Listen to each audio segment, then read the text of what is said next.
Hello, everybody. Thank you so much for your patience with us getting started. My name is Alicia, and this is a radio show. This week, my guest is Spider-Man the Artist, and we're going to be just diving into art and music and kind of just like a lot of just life, coming back to festivals and stuff.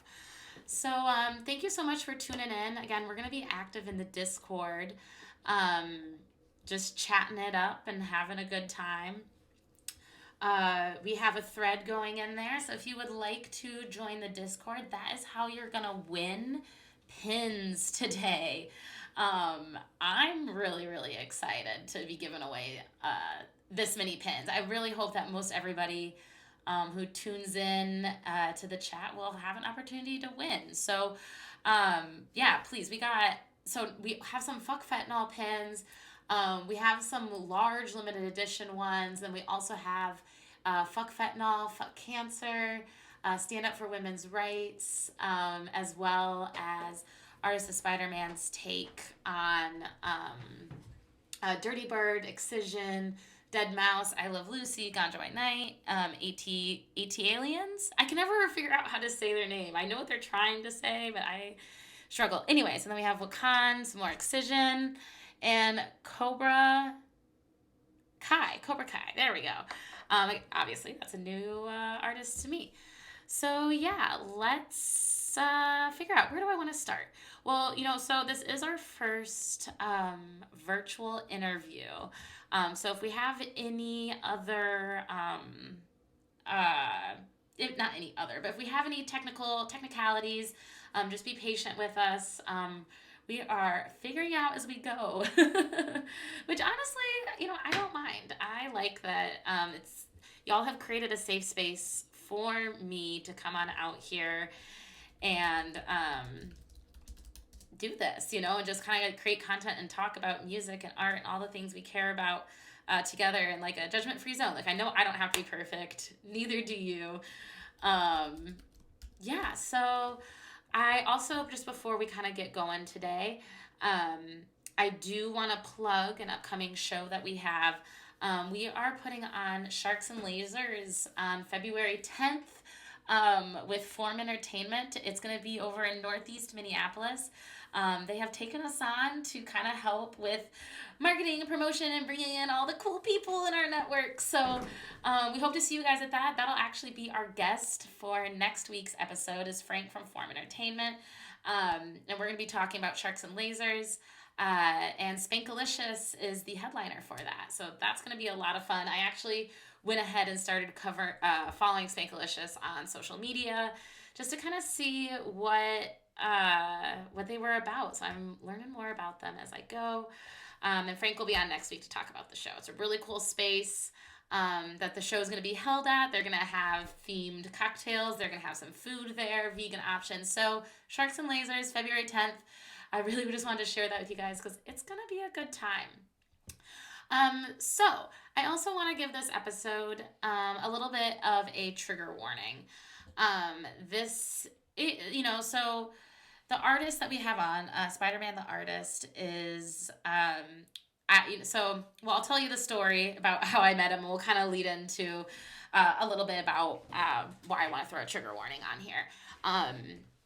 So at Infrasound 2001, I was at my campsite, and I had seen previously throughout the weekend all of these Fuck Bassnectar stickers. And I don't know about you guys or y'all, but I was very passionate I've always been very passionate about women's issues, especially when it comes to sexual violence, and particularly when it intersects with the music industry. And I was feeling a lot of nervousness and anxiety around going back to festivals, and what am I going to do when I see Bassnectar merch, and how am I going to respond, and is it going to trigger me? Like, am I going to be having a tough time because of this? And then so to go back to festivals, and see that someone took the time to throw all of these Fuck Bassnectar stickers all over the festival, I was like, Me and my friends aren't the only ones that are pissed off about this. Thank goodness. Um, so anyway, so I'm chilling at my campsite and someone comes by with a pin board.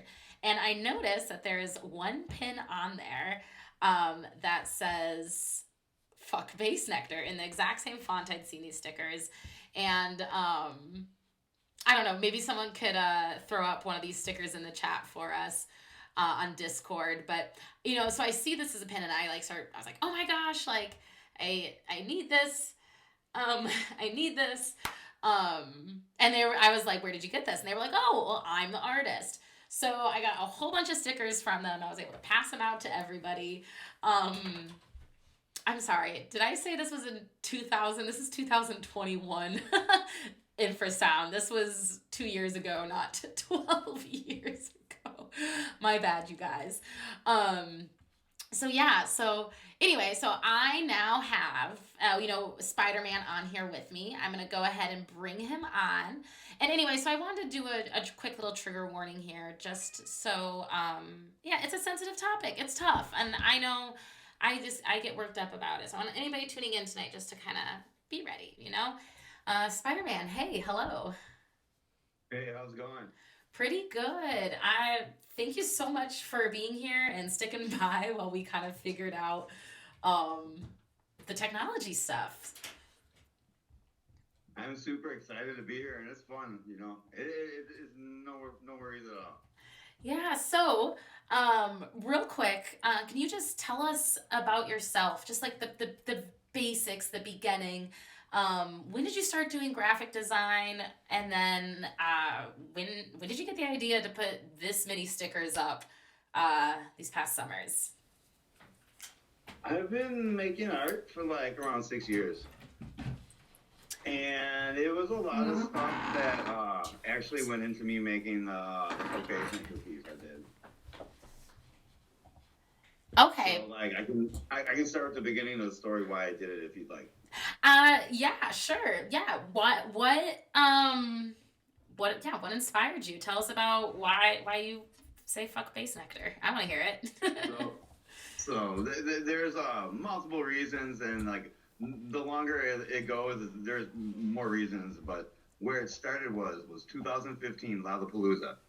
I ended up working backstage at that festival, and the people who were working there got to eat at the same place where all the people that were performing and all their managers and roadies and everyone else got to eat. And I witnessed not like all the artists, because like some of the artists were cool. I ended up meeting Metallica's manager, and I'm pretty sure the CEO of their record label, and they tipped me like $150. Nice. Really cool people. Oh, when you were really you were working, what were you doing for work? So like you said, what did you say? You were breaking up a little bit. Could you repeat that? Oh yeah, what kind of work were you doing? Like backstage work.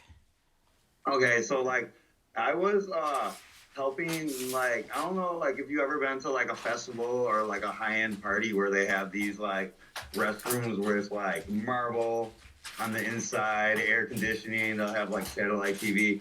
Well, we were kind of like helping maintenance at the festival. So okay, wow. No, I've never been in a marble bathroom. Yeah, it's really nice. It's really nice. Like there'll be a lot of times there'll be like black tie events at like just like the richest people's the ranches we'd be at. It was all in Illinois where I was working at. I was oh, go ahead. Oh, I was gonna say I think I was actually at that Lollapalooza, and I remember actually catching that Bassnectar set. It was a Sunday set, was it not? Yeah. Last day? Yeah, okay, yeah, I was there. Okay, continue. So I was backstage, and I actually, I snuck off of my duties and caught that set, a little bit of that set too, actually. And then snuck back in and went backstage. And after his set, I seen his people. Well, let me start over. What was happening backstage is they were taking groups of girls that were fans of each of the artists to meet them. So like there'd be girls to meet the female artists, and then the guy artists would meet the girls, and not every one of them, but I was talking about most of the younger ones I've seen, and I'm not going to name any names.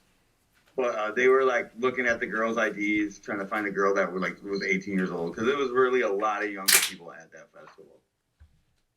And okay, Lollapalooza it is it's known for having a very, very young crowd. That's not uncommon there. Like I think that's kind of what the locals complain about is all the kids come out in their jerseys and such. Oh yeah. And the only one that was different was Bassnectar, I have to say. When I saw Bassnectar, I was eating food, and his people like brought all these girls, and they looked like I didn't ID any of the girls, so I can't say what these girls like ages were for sure. But like my eye test, they looked like they were 14, 15 years old, that range. And what bothered me was two things. Is like the first thing was, no one ID'd any of these girls. So this was the only artist and their people that wasn't IDing any of the girls. And how Bassnectar approached these girls was like not like any other of the artists I've seen. Like he was acting like he had was acting like he was like kind of like a charismatic cult leader-ish. Very, very like weird and sleazy-ish. And he'd like go up to each girl and introduce himself, and he like literally each girl. And it was like a group of like maybe 30 to 40 girls. Yeah. And and he touched both their sides. There's no need to get into graphic detail. He's like everyone can kind of figure what that is. And he kind of like took like the 8 or 9 girls that were most receptive to him back to like a private trailer backstage, and I was kind of just sitting there with my mouth just like wide open and shocked from what I saw. And you know what? That is very typical grooming behavior, and that is like textbook essentially. What you're describing is that's how people who become victims or survivors of this type of violence, that is how they are chosen, right? It's on how vulnerable are they and how least likely are they to speak up. And I find it interesting to two things from your experience. Is first off, you had the opportunity to witness a lot of other artists interact with fans, and it's interesting to see how that it's not like you just saw one artist, Bassnectar, interact with fans. You saw multiple people have positive interactions, and then you saw the contrast of what was inappropriate. And then number two, it's like this also aligns with a lot of the testimonies and stories that we have been hearing from people about how he was kind of empowered by his team essentially to prey on young girls. Yeah, definitely. I definitely feel like they definitely more than looked the other way, in my opinion. Yeah. I would say. And also I find that incredibly interesting, because I know these people that are anticipating this comeback from him. They're like, oh well, Bassnectar doesn't make the money. Bassnectar signed everything over to his people. Bassnectar's team now is the whatever of Bassnectar, right? And it's like, that's not any better. Those. Yeah,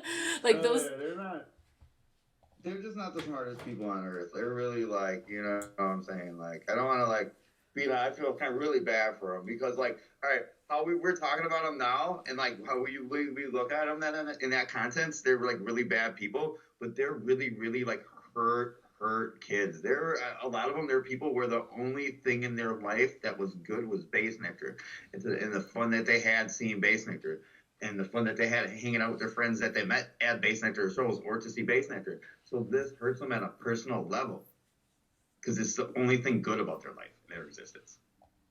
So it kind of sucks, Yeah, and it's kind of like, not only it's I see a lot of, well, what does that say about the general world we're living in, that it's that rough of a place, that is the only place where people can find that community saltless, things like that, and for it to be, drug fueled and, a lot of dark corners or inappropriate things to happen. It's kind of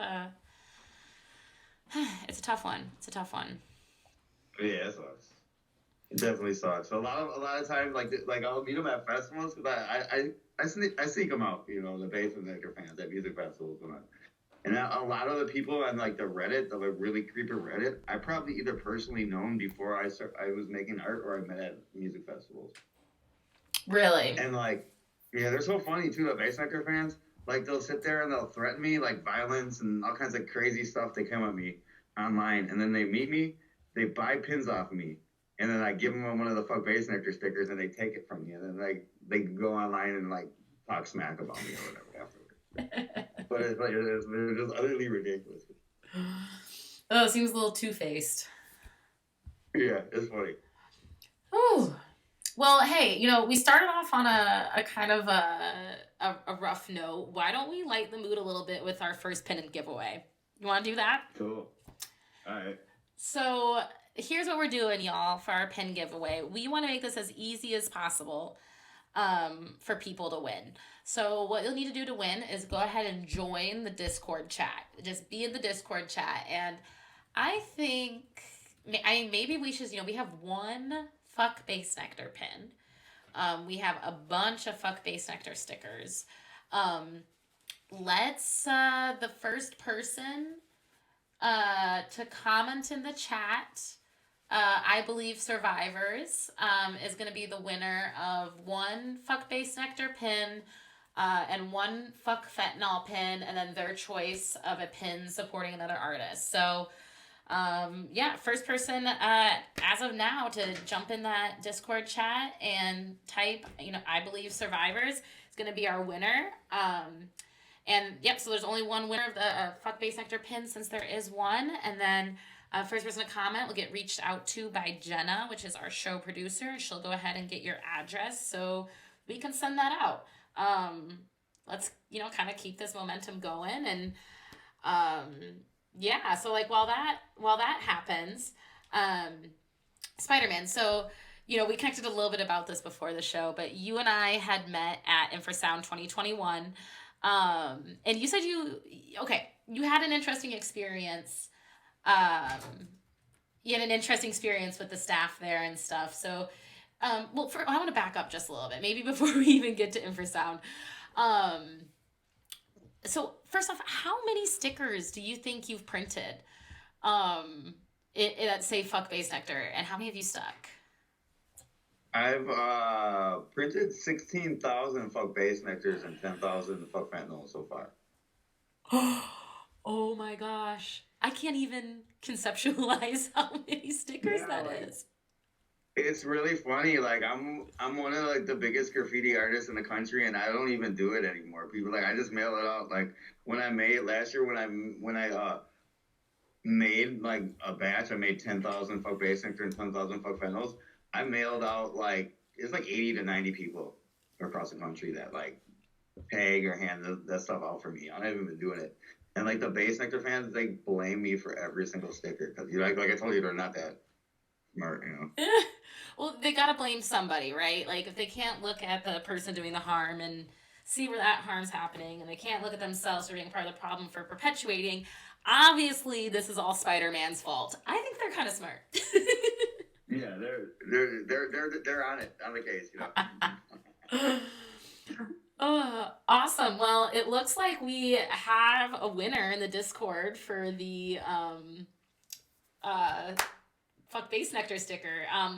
Allie was the first one to comment in the Discord, I believe Survivors. So congratulations, Allie. We will send you a package of 3 pins. We'll send that out to you. And then, congratulations. So my brain just went blank. I get so excited looking in the Discord chat, and I'm like, oh yeah, I'm talking. People can listen to me. I'm like, I gotta do multiple things at once, which sometimes I'm good at, sometimes I'm not. But yeah, so we're going to be, for those who just tuned in, we're going to be giving away more pins throughout the show. So don't even worry if you missed out on this first one. If you're just now tuning in and you're not in the Discord chat, go ahead and join us. You can shoot a DM to This Is Perfect Harmony, or we have the link like just on our link tree in our Instagram bio and on our Facebook. Yeah. Wow. Okay. So you had a team helping you put these out. That makes a lot of sense because you can't be everywhere at once. But how many different festivals do you think got sticker bombed in 2021? I have no idea. I'm always meeting new promoters that were like, my thing got hit up in Oregon, or my thing got hit up in Washington, and I wasn't never even been to those states before. You know, when I was talking about having you on as a guest, I was talking about some of our previous guests. We had Cooper and Jordan from ID Management who throw Base Ribbon Pines. And I was like, hey, these are my upcoming guests. And I was like, oh, and I have the Artist Spiderman coming on. He's the one who did fuck Bassnectar stickers. And Cooper just goes, man, fuck that guy. I mean, good for him, but fuck that guy. I had to remove so many stickers. And I was like, yes, this is the controversial attitude I'm looking for. So it is just, the message was loud and heard and received. That's what's up. Yeah, it definitely. I definitely changed the talk, and definitely like Bassnectar. His music is irrelevant. His art is irrelevant. But him being a creep, weirdo, and doing all that SA stuff to those little girls, he's very relevant. Yeah. Because of my art. Yep. And I think it definitely keeps the conversation kind of going in the right direction too. I don't know. It's tough because, this is like where kind of like my personal dilemma has been with continuing this conversation about Bassnectar is like, part of me is like, well, if we don't say his name and we don't give him any power, he's going to disappear, right? That's like one side of it. But then the other side of it for me is like, I know that when I speak about it, when I have conversations with people about it, that we're talking about it in a way that believes the survivors. We're talking about it in a way that says, hey, this isn't right, and we will not stand for it this time. We will not stand for it in the future.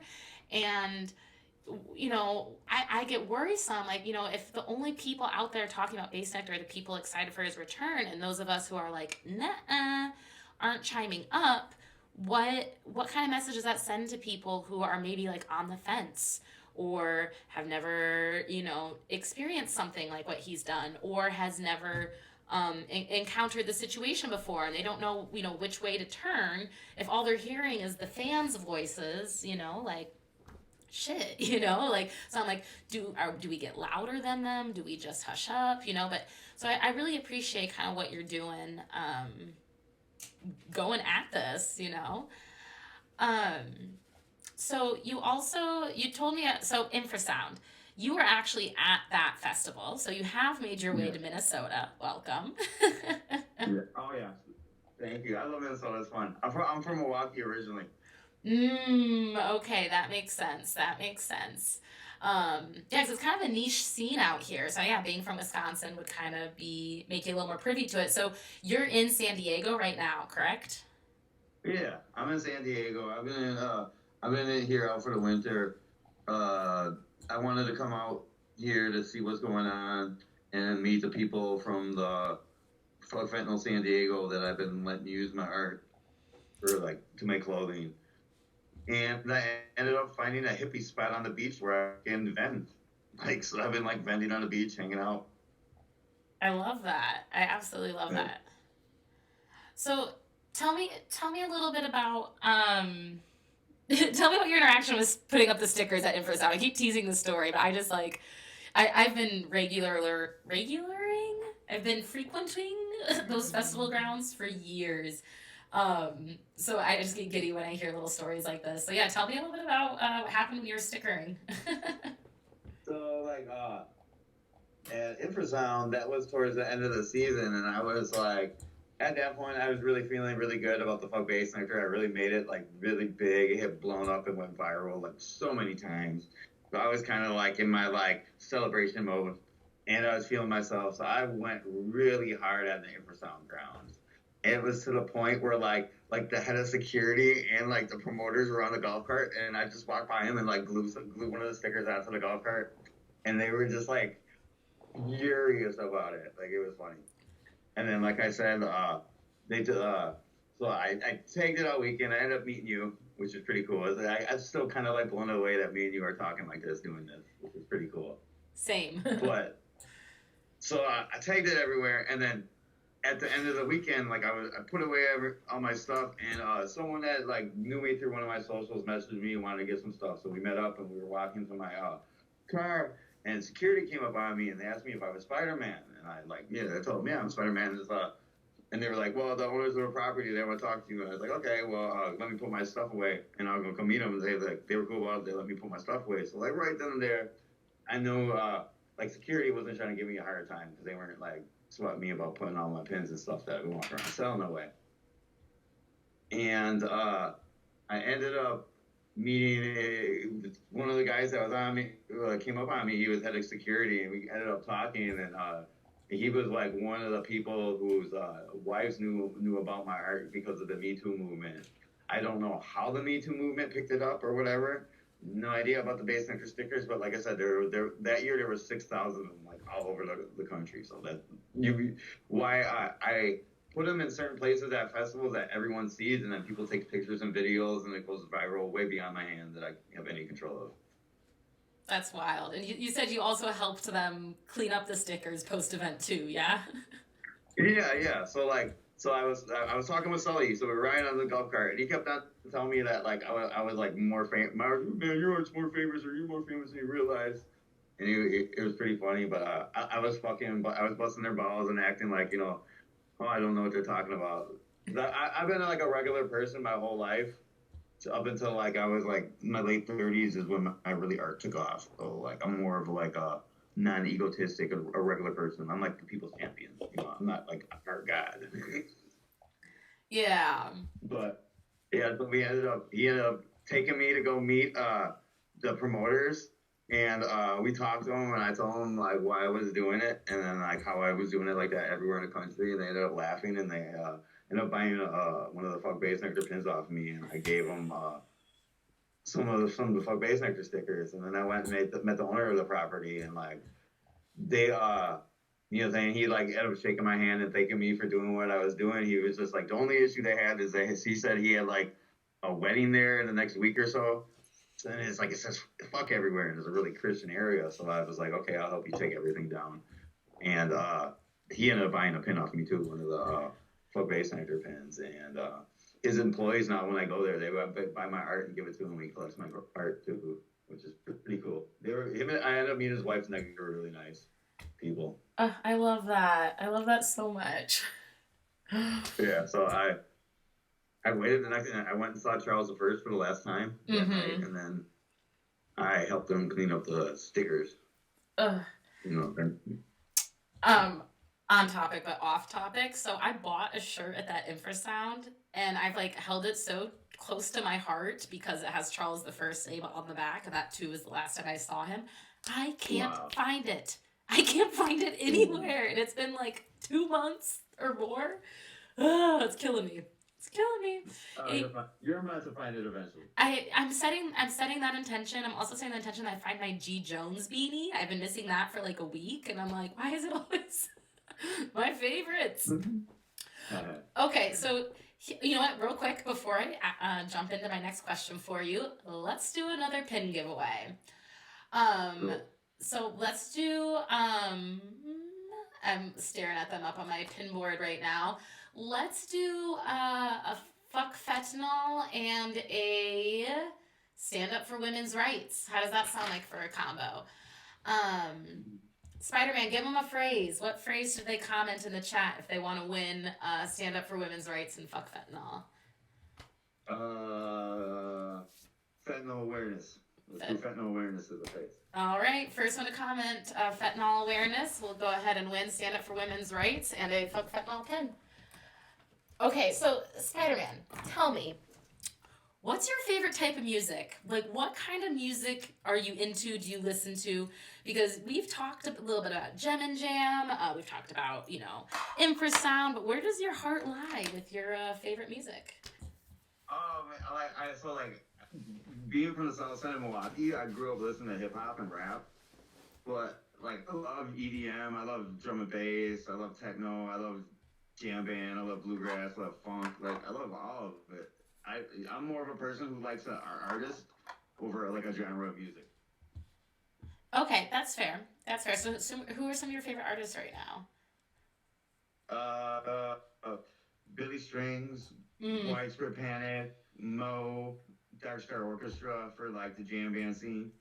Uh, Up and coming on the jam band scene. I have a good shout out to Joe Waters from Toledo, Ohio. He's a upcoming bluegrass picker, and he's a mean bastard. So be on the Okay. lookout for Joe Waters in the future. Okay, And Joe as Martin. far as EDM, uh, Soultronics, Liquid Stranger, I like Lucy, Rez, Grizz is Fire. I really like Grizz. Oh yeah, we're big Excision, Grizz fans. I like Excision too. I have fun at Excision stuff. Yeah, he's actually gonna be here this weekend. Yeah, for 2 nights. I wasn't gonna go, but I had one of my college buddies hit me up. So I think what I'm gonna do is kind of wait until like the hour before the show and see if anybody is dropping tickets, on Facebook, just because they can't go or can't move it or whatever. So we'll see. We'll see. I might see him this weekend. I might not. I've only seen him once.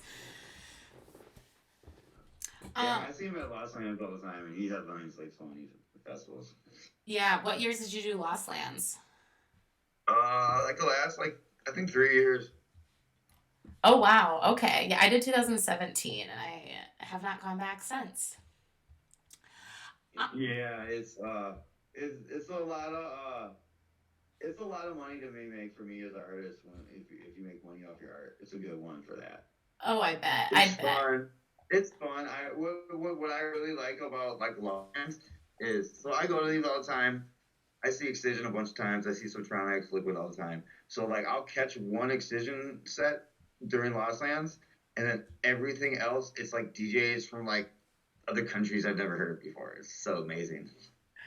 So you can have a really good time if you like seek it out there. Yeah, yeah. Oh, I love that. Okay, sweet. So what festivals are on your agenda? So if someone's like, "Hey, I want to get some pins in person from Spider-Man," what festivals are on your agenda so far for 2023? Next one I'm going to Gem and Jam, and then Okeechobee, and then I'm pretty sure Coachella and Backwoods is on my list. Ooh, fun, fun. So people can catch you at those. Or you think you're gonna swing out to Infrasound or? Yeah, I'm more than likely gonna go to Infrasound. I gotta check out the dates on those. So, but Yeah, Infrasound is one of them I normally try to hit.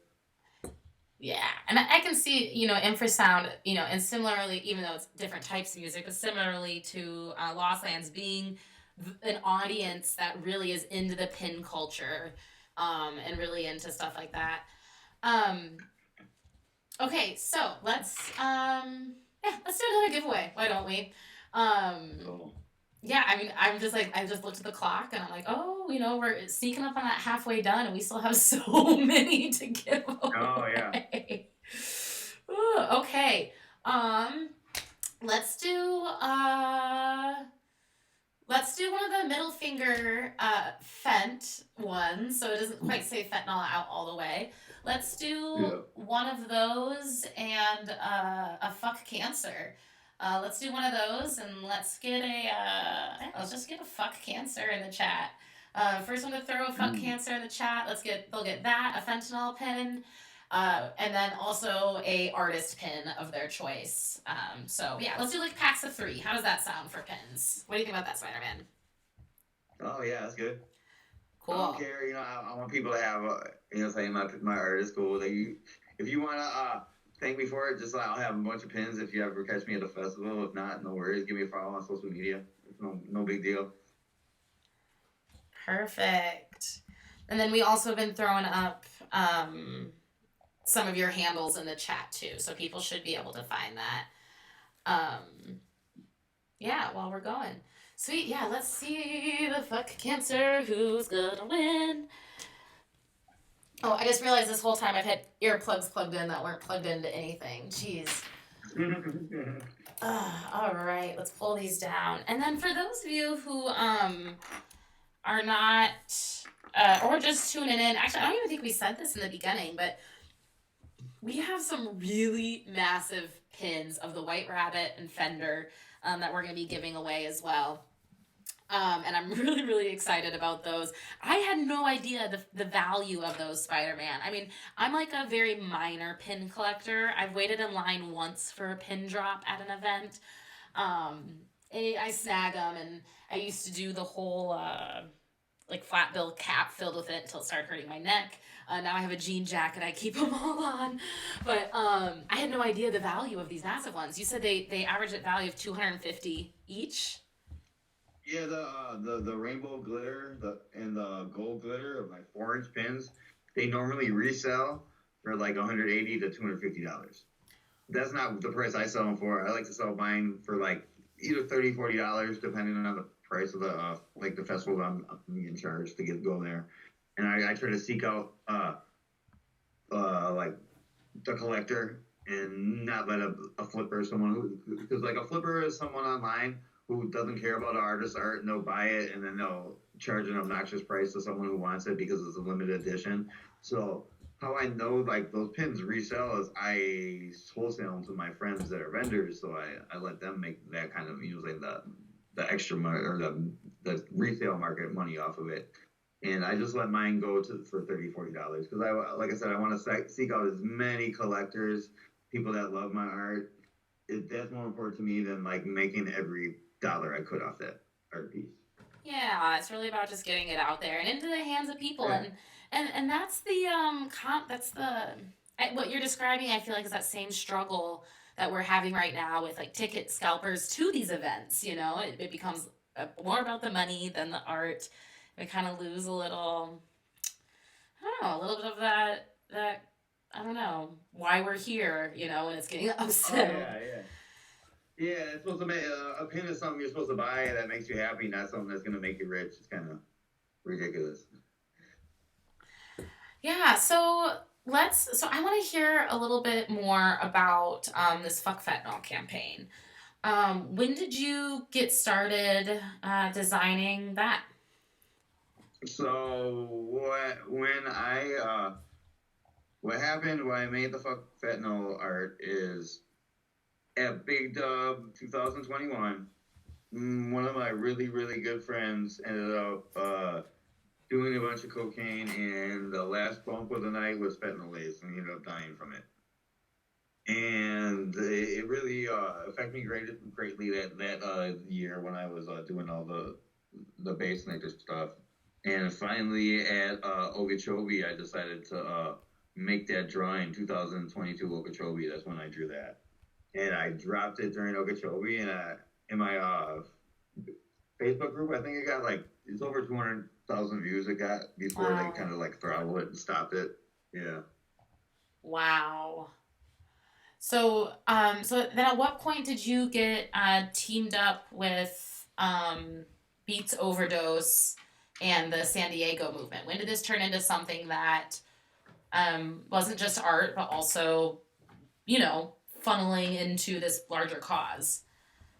So the Fuck Fentanyl ended up being something that turned out just like the Fuck Bassnectar. So the Fuck Bassnectar, it's famous outside the jam band and EDM scene. Same with the Fuck Fentanyl. So like all the people you see on the Fuck Fentanyl San Diego page, they have nothing to do with EDM, drum and bass, or like jam band, bluegrass, any kind of music that's involved in festivals. They're like punk and rock, and the majority of them are either recovering addicts or people that like lost loved ones or had loved ones that were addicts, stuff like that. Wow. Yeah. And how it all started is I got the stickers, like I told you, I mailed out all those stickers up to everyone. When there was a kid in San Diego that was, he bought like 100 stickers, and he's real adamant. He seemed like he was the most adamant about it. So I was like, all right, I'm gonna like send him like 800 stickers and see what he does with it.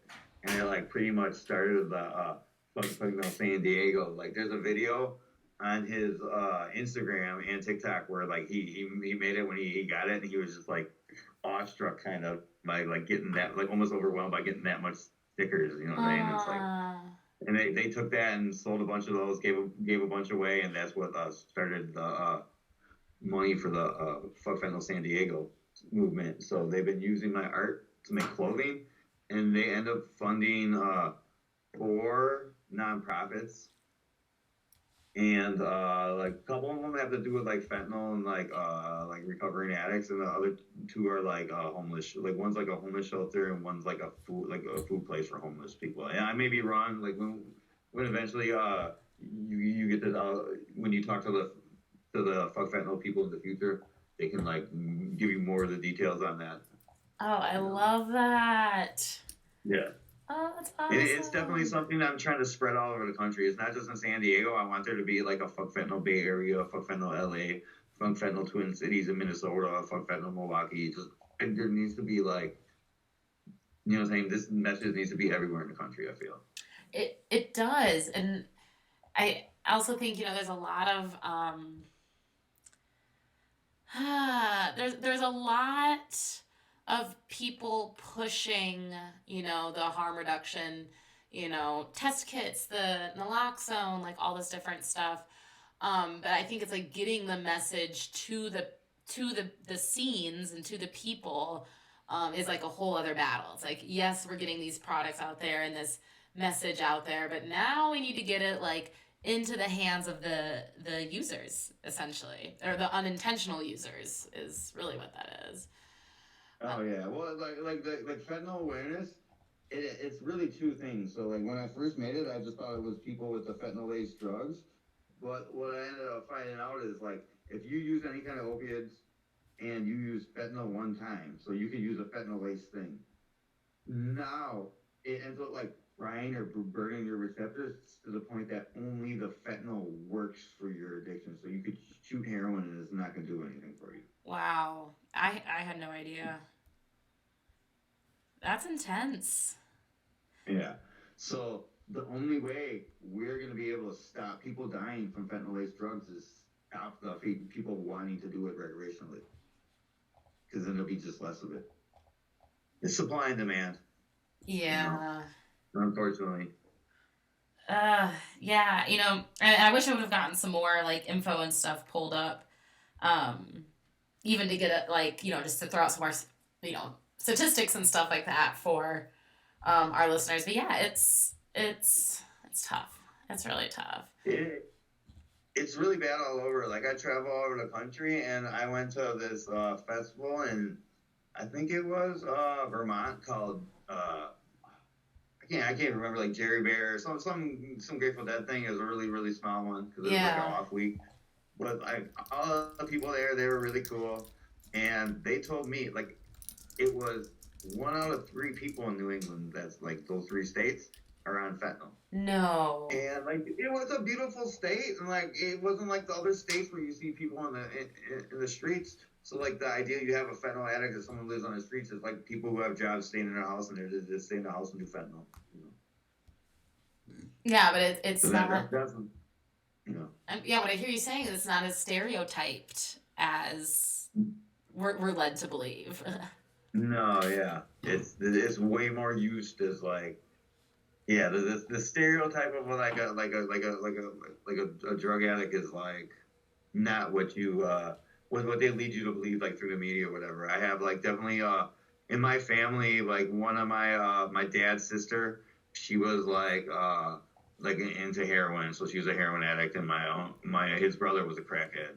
So like it definitely, drugs affected my family personally, other than my bunch of my friends dying from fentanyl too. So that's the reasons why this thing is so important to me. Yeah, it sounds like it really hits close to home for you, for sure. Oh yeah, and I also found out something today, which kind of blew my mind. Like I'm doing all this stuff for fentanyl and fentanyl awareness, and the first art pin I ever made was for this guy that was the head of the small band in Ohio, like, there's no need to bring up the names, but his nickname was Muss. From being drunk in the backyard and got heat stroke and died. Well, I just found out today that he ended up dying from fentanyl-laced drugs. So it's just really ironic that, like, because of he died from fentanyl-laced drugs, I started making art, and now I'm doing all this activism to bring awareness of fentanyl and trying to stop the crisis. Yeah. Wow, that's wild that you just heard about that today. Thank you for sharing, time and space with us today, because that's a lot. Oh yeah, it's cool. I was meant to find out for it now. You know what I'm saying? It was everything happens for a reason, I believe. Yeah, I definitely can agree to that. Well, cool. So do you have any, so that's kind of a synchronicity within itself. But do you have any other, like stories of interactions with people you've had, that have really stood out to you since you started, kind of getting involved in the Fuck Fentanyl movement? Like when it was really crazy is like homeless people that normally don't talk to anyone will see my art and have lucid moments and like talk to me. Like I've been vending on the beach in Ocean Beach, and there's like a crew of people that vend all the time. We're going to all like hang out and kick it. We're all like kind of friends there. I got a new group of friends on my Cali buddies, and someone left the coffee on top of one of the garbage cans, and one of the homeless guys asked me if it was my coffee, we could have it. And I told him we could have it, and we had a little conversation. He went, "Oh, away." And everyone, like, literally, mine was blown. Like, I've been out here for 8 years, and I've never seen that guy speak to any human on Earth. Like, he just goes around, like, digging stuff out the garbage, like, talking to himself, and they'll see that, and they have, like, a small lapse in their craziness where they actually talk to me. It's really weird. Yeah, I mean, some people would go as far to say, and they're not going far, honestly, but yes, saying fuck anything is kind of crass. But I think it also just opens up, like, on the flip side, it's very raw and real and vulnerable, and it's not trying to appease anybody. It's just like, oh yeah, this is the fact of the matter. Fuck it. And like a lot of things is like what you don't think. A lot of people don't think about. Like someone like me or you, we're seasoned like veterans going to festivals. Like I'm a sober raver, but like we know that if we want to party, we have to test our stuff. Well, I go campsite to campsite, and I warn everyone about like 70% of the drugs at music festivals, like the last 2 years, laced with methamphetamine, and it's just like you have to test your shit. And so many young kids that are like 18, 19 that never been to a festival before didn't know about that. And by me telling that, I'd rather scare them to not doing drugs at a festival if they're not going to test their stuff, first. Yeah, honestly, that's not bad. Yeah, you wouldn't jump out of an airplane if I said it only had a 30% chance of opening your parachute right here. That's a great analogy. So this, so that your Fuck Fentanyl campaign didn't get started until this winter season, correct? Or like... Yeah, it was like February is when I made the piece it was Friday on Okeechobee. That Friday night at Okeechobee, I drew it. It was Thursday at Okeechobee, and I dropped it Friday. So yeah, that's what happened. Wow. And so it really hasn't seen a full summer festival season yet. Do you have any plans to, be moving the Fuck Fentanyl stuff, but also what about having harm reduction stuff on hand? Do you have any, have you kind of thought through any of that yet? So I'm kind of waiting on like the laws to change. I want them to like if it's like legal in every state to have fentanyl test strips, I'd love to hand it out. But like I go to what's it called, like Backwoods, and it's like a felony to have a fentanyl test strip. Really? Because they say you know where to get it. Because if I have Narcan or fentanyl test strips on me, I know where to get fentanyl. It's utterly ridiculous. So if I'm at a festival and it's legal and someone gives me some, I go hand them out like when I got it. But like I'm just waiting for them to change the laws. Because I'm in one state one weekend and the next state the next weekend, so I really don't want to have anything illegal on me, Yeah, there is a level of having to look out for yourself that is very, very, very important. Yeah. I look at it as my part of it is like bringing the awareness because like I'll tag like the place just like with the fuck fentanyl just like I do the fuck Bassnectar, and that's why the kids listen to me when I tell them because they're like, this guy is telling me it says fuck fentanyl everywhere. Someone's not gonna waste their time going around putting these fuck fentanyl stickers to warn me about like fentanyl laced drugs for no reason, you know. And they actually listen. They don't. It's not like if their parents told them not to do drugs, they're not gonna listen. But when Spider-Man tells them to test their shit, and if you can't test it, don't do it. They actually listen. I think everything sounds better coming from the mouth of Spider-Man than your parents. Oh, fast. Oh well, hey, let's do another pin giveaway. I'm feeling good. I like seeing people win. Um, a couple of us. Spider-Man, real quick, are you on your phone doing this call, or are you on like a computer or something? I'm on my phone. You're on your phone? Okay. Is it possible just to pop a quick message into your group page on Facebook and let them know that we're about to be giving away these big old pins, and if they want to tune on into and have a chance? All right, I can do that and blast my social. Yeah, let's do that real quick before we give away the big ones. We still got quite a few to give away, so while you do that real quick, I am going to pick another fentanyl, the middle finger, and whoop, I did not just drop that. Let's do two fuck fentanyl ones of the two different varieties. For the next person in the chat who wants to go ahead and just say fuck fentanyl, all caps, 3 exclamation points. Go ahead and do that. We'll have a double fuck fentanyl pin for you, as well as an artist pin that you can choose, and obviously lots of stickers. Yeah, while Spider-Man's doing a quick blast on Facebook, and while y'all are waiting for the 10-second delay to get to ya, because that is what it is, 10 seconds. Oh, hey, also, I never actually mentioned, all of these pins are signed. Spider-Man went ahead and signed all of them for us.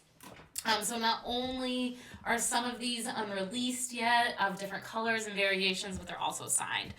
And they're also numbered on the back for those hardcore collectors. So that is always awesome. But yeah, so we got that. Yeah, and then, just a quick another little promo for FuzzTalkRadio, which is the radio station you are tuning into. You can go ahead and go to fuzztalkradio.com and support Fuzz and support this station. You can buy Fuzz a coffee. There's an option. Just throw him $5. If you get a few extra dollars on you and you're just able to say, thank you for this platform. Thank you for playing local Minnesota music. Thank you for hosting this as a radio show. Go and buy the man some coffee. They would really appreciate it. They're a great person and have really created a lot of opportunities for people who want to dabble in radio. And if you yourself would like to dabble in radio, don't hesitate from adding them on Discord and shooting them a message. I'm sure they would really, really appreciate hearing from you and seeing how they can support you in your radio journey too. Okay, let's see. What else do I got for you? Yeah, go ahead and buy Fuzz a coffee. You can go ahead and jump in our Discord chat as well and win these pins. So I am still waiting on someone to comment fuck fentanyl in all caps with 3 exclamation points. This is your opportunity to win. Let's do it. I'm going to try and pull a few more people in here too before we get the big winner. Oh, hey, there we go. Got someone. Sweet. All right, so you'll be the winner of 3 pins. Yeah, we'll let you go ahead and take your pick. Yeah, all right, Spider-Man, how's it going on your end? Doing good. I'm getting it posted in my group, and I'm about to share it on other stuff. Nice. So you have this pretty active Facebook group, from what I could tell. And this is kind of just like a general spot for you to drop your art and things like that, correct? Yeah, they're active, but it's like I'll post them and it takes like days to get to a lot of people. A lot of people right now are like took mental breaks away from social media and then like went away from Facebook. Yeah, I It's definitely. really different slower all across the board on like social. A lot of them, I feel. Yeah, I think there's been quite a big push away from social media. So that's also kind of why we're pushing the Discord so hard at this radio show. Um, is Oh because yeah. yeah, let's get away from these algorithms and stuff like that, and you can just choose your algorithm by choosing which channel you want to be in. Yeah, I think this one, we might not have as many people that catch it live, but like if we like make like once it's available online in recorded form, like a lot of people are gonna end up hearing this over here. Oh I yeah. I talk to 2 or 3 thousand people at a festival, and I go to 25 festivals a year. So that's like a lot of people. So like I'm gonna be telling everyone, pushing them that way. I'm gonna be putting it on my TikTok, and then I'm gonna have everyone repost my stuff. Did you see that video that I inspired those girls to make where they're burning all that Bassnectar merch? I saw that. I didn't know you inspired that. Hell yeah. Yeah, I actually met them. I forgot what festival, but I met them at one of the festivals this year, and they were like, they had the idea, the perfect audio, but they had to get that merch from all these people because they only had like one shirt each. But yeah, it's I think around like 28 or 27,000 views on it so far. It blew up like this morning, like, and everyone's going crazy commenting on it, which is pretty nice. Um, Yeah.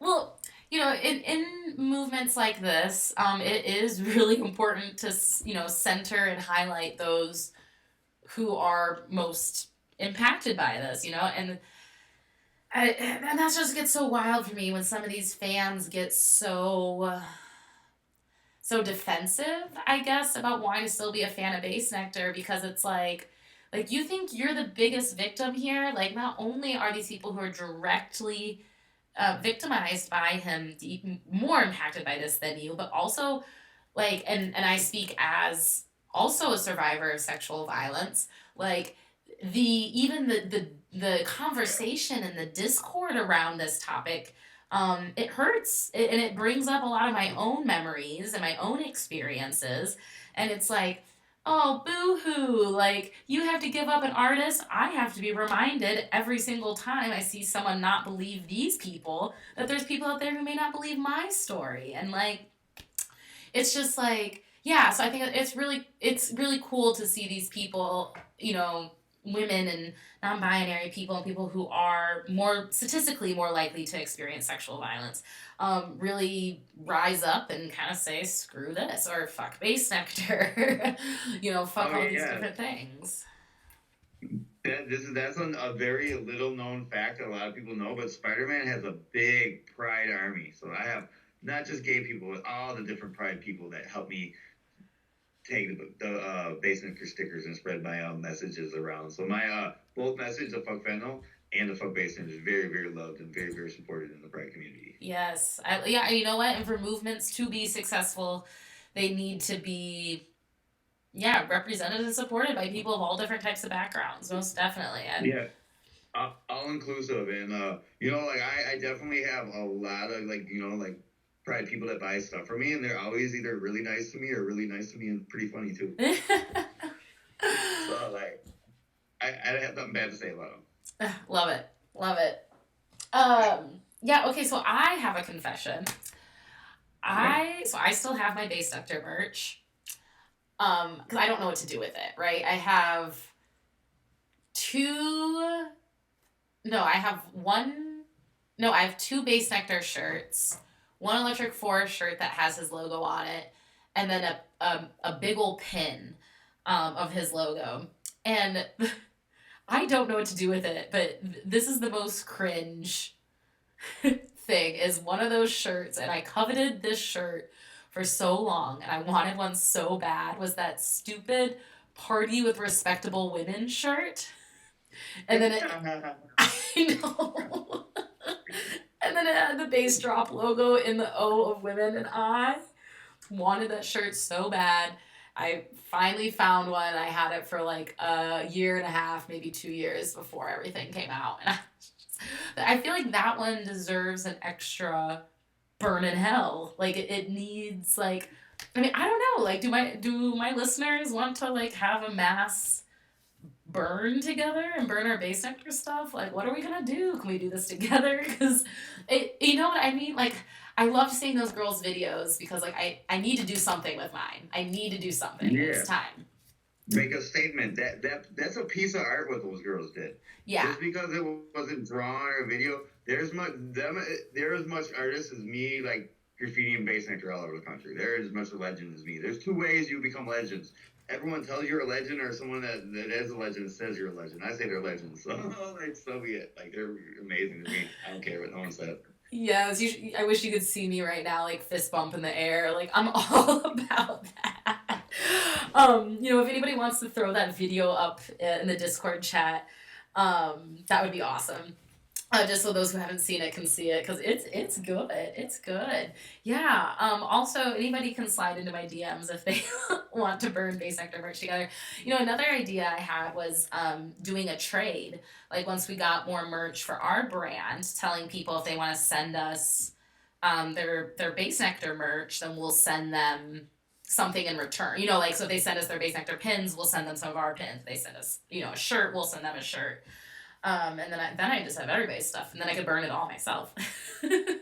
Oh yeah, it would definitely be cool to get a video, get a bunch of like just different women and just people of all, not even just women. We should just get as many different representatives of different people and make a video of everyone like throwing into the fire or something cool. Oh, that'd be so fun. Such a message we could send. Yeah. Okay, I'm gonna like bump that up on my idea priority list, especially after those other girls doing it, because you know, and it goes back to that whole thing I was saying earlier. Like, do we drown out the voices of the people who say it's not a big deal, or you know, do we, you know, sit back and not give him any more glory? But like, man, I like lighting stuff on fire.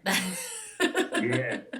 See, his art and his music shouldn't get any more respect or responsibility. But him being the creep that he is, that should be very, very relevant topic. And it shouldn't be forgotten, because normally when people like his stature do that to girls like that, it's always forgotten after like a little bit, a month or 2. Yeah. Definitely deserves to stay in the combo. And that's definitely like the one thing I noticed this year. So by the end of this year, by like August, like I used to go to festivals and tell everyone campsite to campsite. And like I said, I tell 3,000 people a weekend about it, and that's like 25. So that's like 75,000 people probably here at least about it a year, and it's been the last 2 years. So that's 150 people, 150,000 people I told. How many people tell other people about it? Like word of mouth is just like crazy. So now I go to festivals, I go to campsites, and they're like, oh yeah, blah blah blah. They know me, and they were just talking about Bassnectar being a creep weirdo, like 10 minutes ago. It happens so many times now. The narrative, like people talk about Bassnectar being a creep as much as they talk about, oh, I want to get this red sweatpants, or I want to go see Grizz play, or I want to see this Excision and Subtronic set. You know, it's just as much a topic. Yep, and it's just as relevant. As relevant. So did you, you know, previously to what you witnessed at Lollapalooza 2015, did you ever hear any rumblings of him being a creep? Was that kind of like a revolutionary thing that you heard or saw? No, I never even knew I didn't know who he was at first. You know, I didn't know, you know what I'm saying? I because like I was first into, before I got into the EDM scene, I was into the, like a smaller jam band scene in Ohio. And then I got professional jam band scene and more into like the bigger EDM scene. So I started seeing them, and like you see a DJ and there's like all these people there. You don't really get up close and actually get to see what he looks like. And I don't go there for a DJ. Me and my friends, we go to the festival, and like Bassnectar would be one of the DJs we catch at the end of the day of like 8 DJs we saw that day. And when I actually realized, put like 1 + 1 = 2 together, I was like, oh, that's that weird, creepy dude. And then I started looking at his scene, and it's like, oh man, it's such a cringy scene. It is, and it was also interesting. You know, you could tell the energy of the crowd was different on the day Bassnectar was performing at an event, or even if he was at the event in general. Like there definitely was a I don't even know what to call it besides an energy. Like you just felt So it. this is what I believe as an artist now. So music artists and even someone like me, like our art attract, like we put our energy into our art and it attracts the same kind of energy. So like when I was making when I first made the Bassnectar drawing, it went viral, but then it died. You know what I'm saying? It's viral and then it's over with. And then I made a pin and stickers, and each time it went viral, and then it was over with. And I was like, how do I make this thing stick? And I looked at Bassnectar, and like just take Bassnectar in a bubble. Don't look at and him being a DJ or anything. He looks like a stereotypical like creep pedophile. Like seriously, I'm not trying to be like a dick or anything, but he, in my eyes, in my opinion, he looks like someone who'd be a stereotypical child molester, pedophile, sexual predator, whatever. One of those things. And how did he get away with being like looking like this, being the scene? He made it that look being cool because he was a heady DJ in his art. So what I had to do is I had to make this Bassnectar putting these stickers to be cool, a cool thing. So I went and started hitting graffitiing the festivals, and his fans would be like, "Oh, we're getting down." So I was like, "All right, I'm gonna super glue them to the most messed up places at festivals. They have fun taking those down." And that's You pretty much super glue those. yeah, and then like it was at like Residence at like 3 a.m. Like after everyone was leaving after the final set, one of the Bassnectar chicks like realized like what it was, and she like wigged out and was like, "How could someone be so mean? How could be someone so cruel?" And sat there like 30 minutes trying to scrape off one of these like stickers on the porch on in front of like hundreds and hundreds of people, and everyone like posted about that over like social media, and like it went all crazy viral, and that was like the start of it. That is so funny because I recall seeing ones that were like half ripped off, and I was like, "What? What?" I love that you glued. It's such a weird sticker. So like you've been going to festivals for a little bit, and you realize I'm not the first person to put festivals on stickers. Well, my sticker is the only one because they hate it, but then everyone else will try to steal them out the Porta Johns because they want to keep it. Yeah. It's so weird. And I'm giving it away. Like you don't have to do like take the one at the Porta John. That's meant for the Bassnectar fans. And it's so funny. It's like the Bassnectar fans, they always have a trouble taking them off, and the normal people they just like get it off right away without trouble. It's just like so funny. So the energy they putting into it. Yeah, it's hilarious. Oh, that is funny. So when the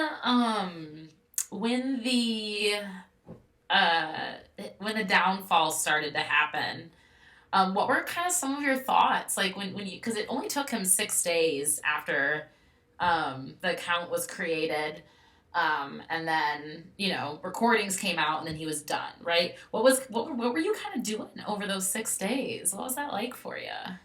So I was like, so I was all set up to be a professional artist right before COVID hit, and then COVID hit, and I was like, oh damn.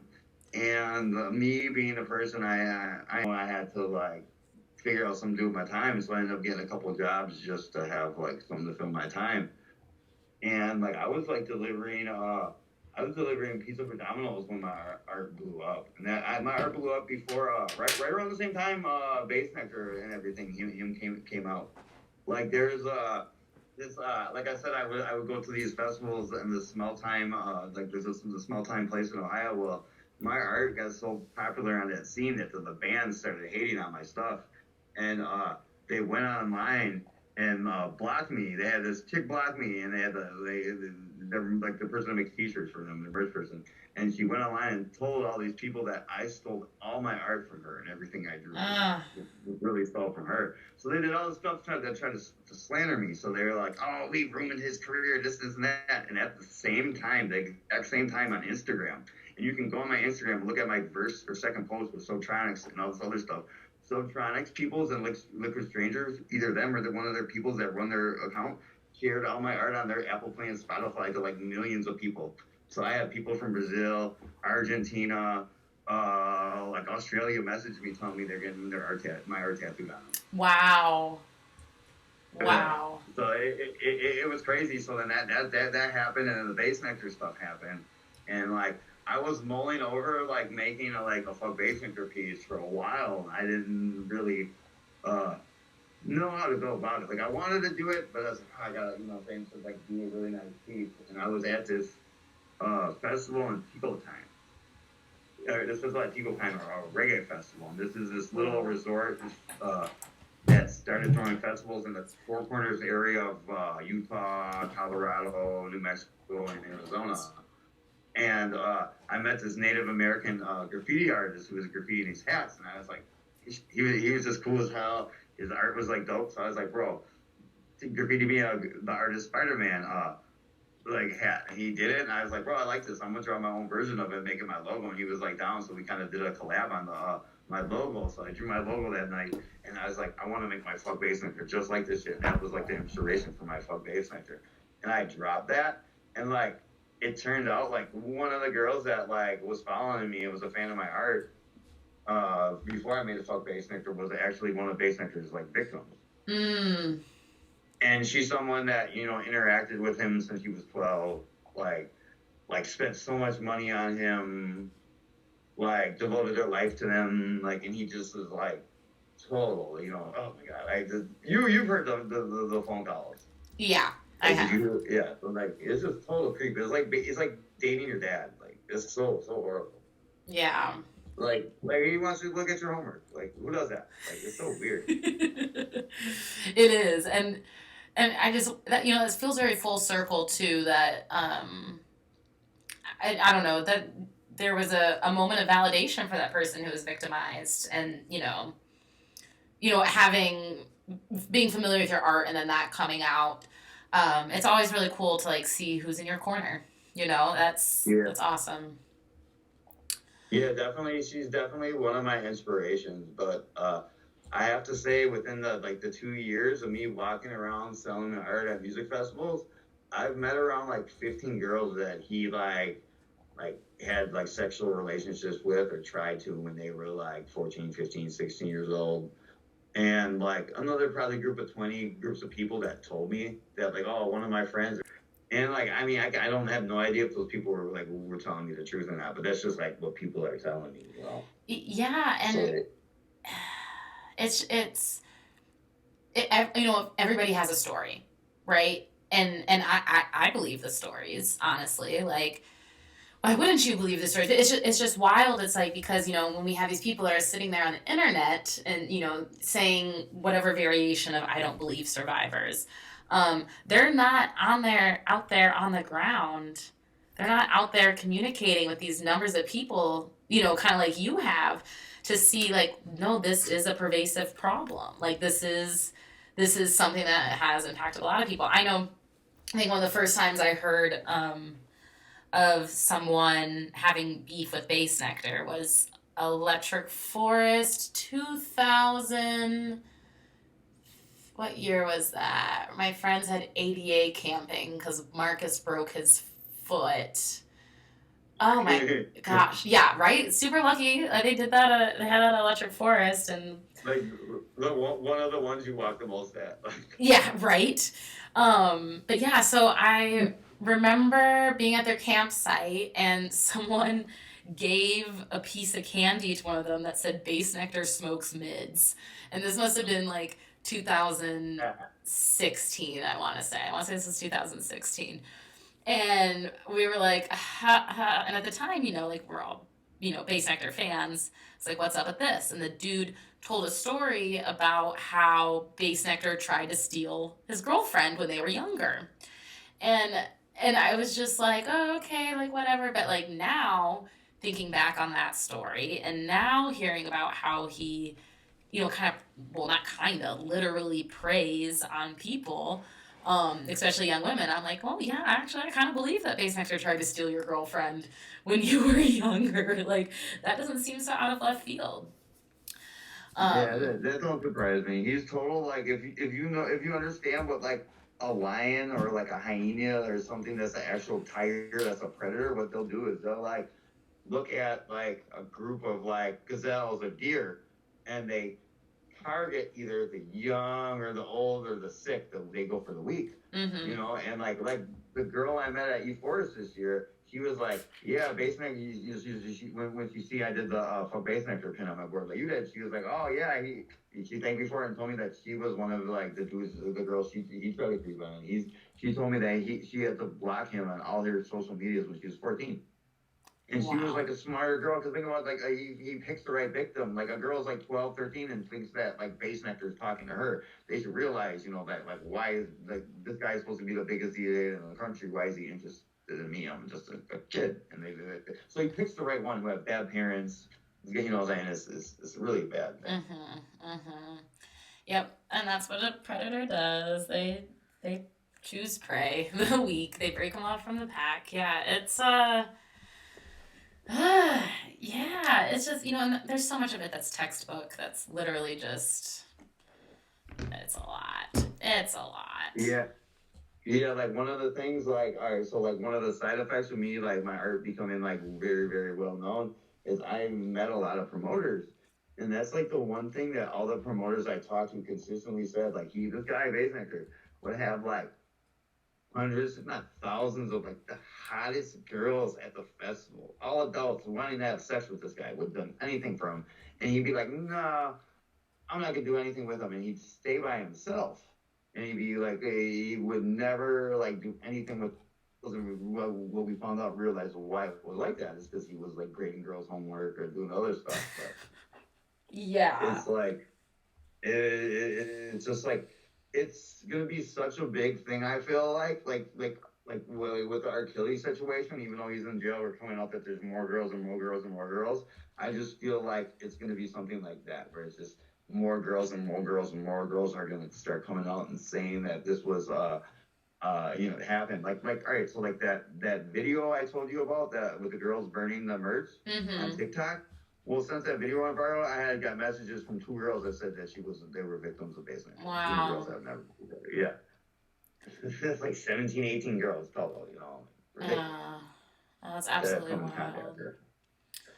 And we both know, I mean, let's be realistic. One person can lie, maybe 2 people that know each other can lie. But like, how does like all these girls across the country that don't know each other come up with the same lie? Yep. And statistically,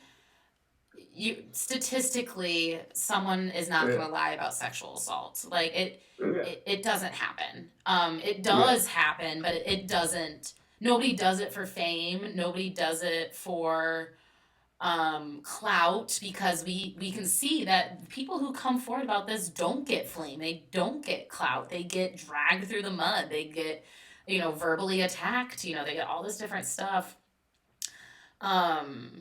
Yeah, it's so true. It's so true. And, you know, real quick, I just want to plug this for anybody who's listening. And then maybe if someone could throw this up in the Discord chat for me.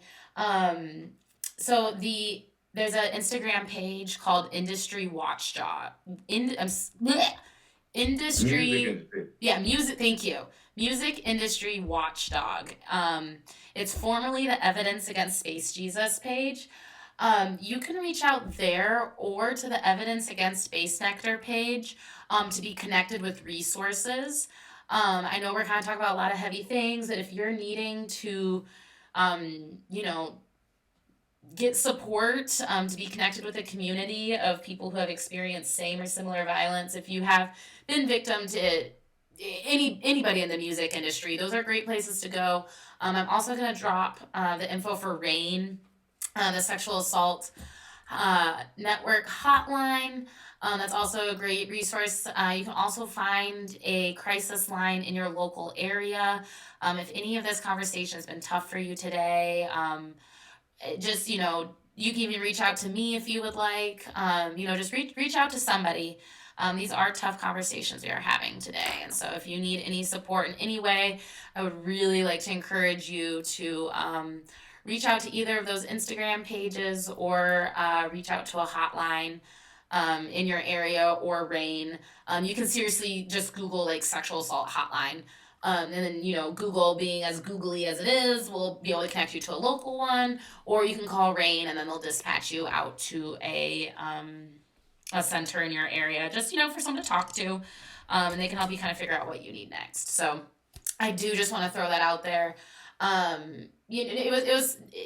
tried to throw a trigger warning on at the beginning of this, but it was a little difficult because we were just jumping around so many different topics tonight. So I just also want to just drop that one more time for everybody, because you're not alone, and everybody here believes you.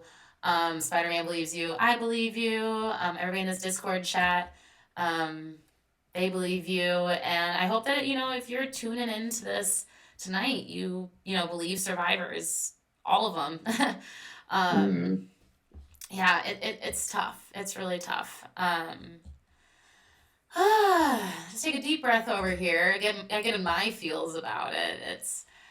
I don't know, kind of like I said this earlier, but it was really healing in some ways, to see those fuck Bassnectar stickers around, and to also like be in a group of friends that I mean, and maybe Spider-Man, I'll lead this into a question for you, but for me, my friend group and I guess my circle, we were all big Bassnectar fans.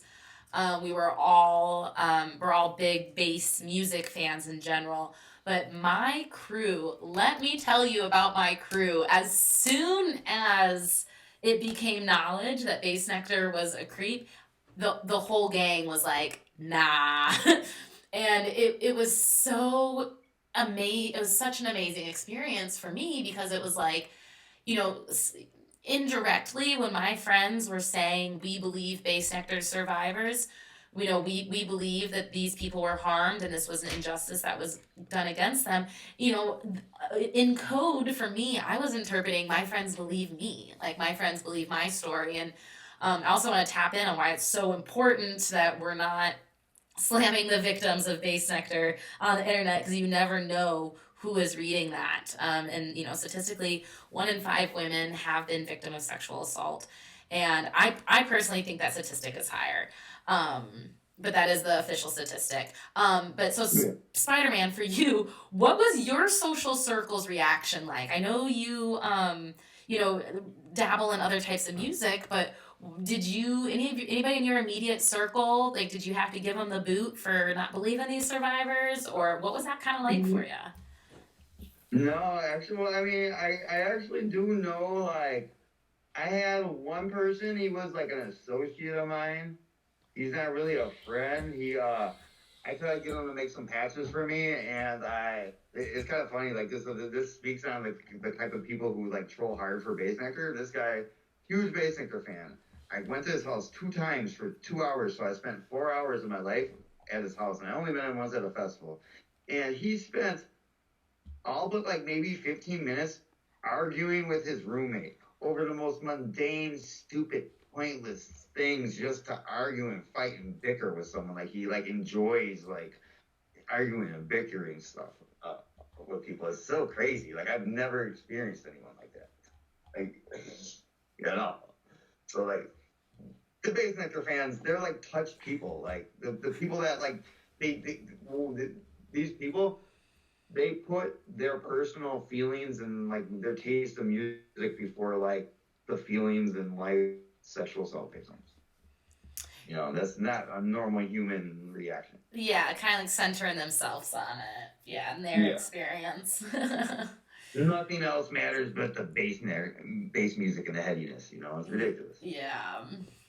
Well, yay. I'm glad that you didn't have any kind of disruptions to your social circle with that.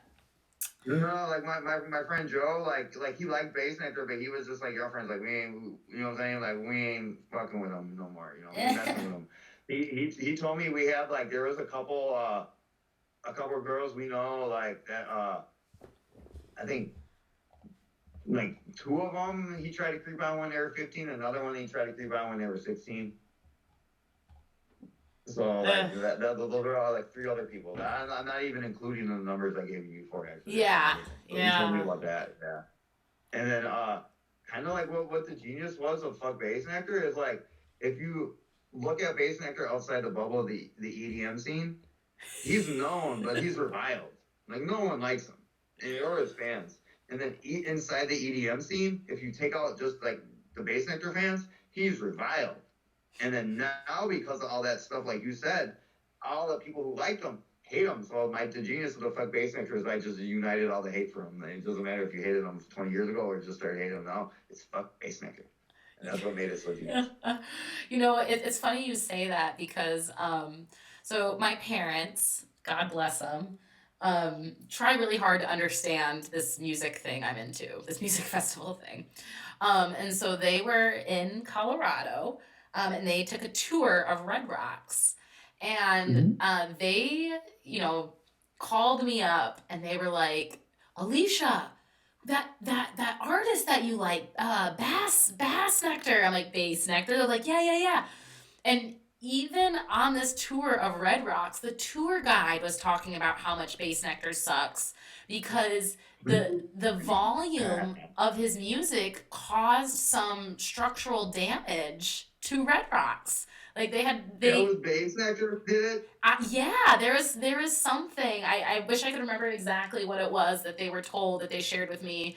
But yeah, like Bassnectar like cracked a rock or something because of the whatever. I don't know how to fully expand, but everybody really fucking hated Bassnectar. Yeah, they had to. They changed the laws because of that. They made a law because of that. Wow. Yeah.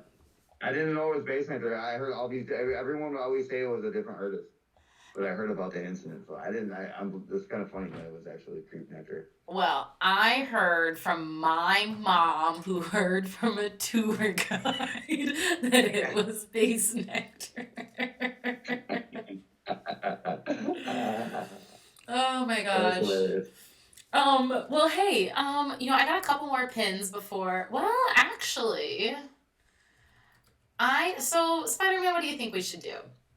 So it looks like I have 2 middle finger Fent pins. I have 2 fuck fentanyl pins. I have the Fender pin and then 2 white rabbits. So the 3 big ones and 4 more small fuck fentanyl ones.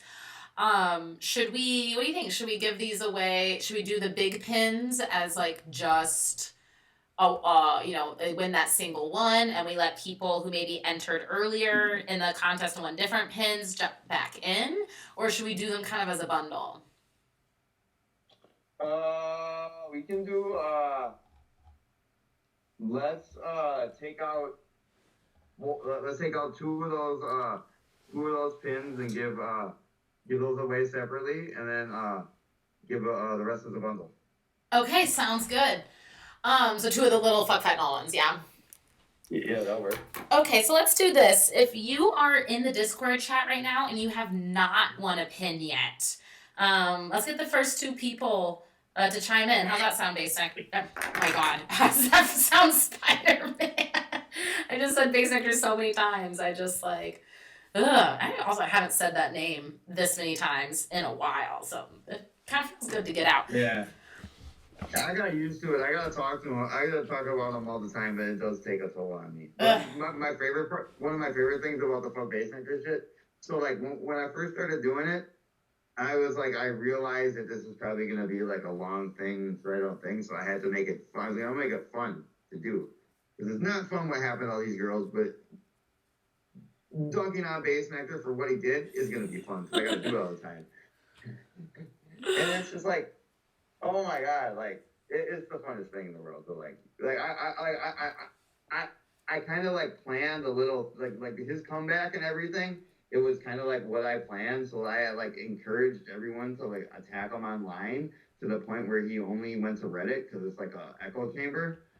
And did you see the reactions of people on Twitter? Like it was like there was like four or 5 people standing up for Bassnectar, and 3 of them was probably one of the Bassnectar on burner account.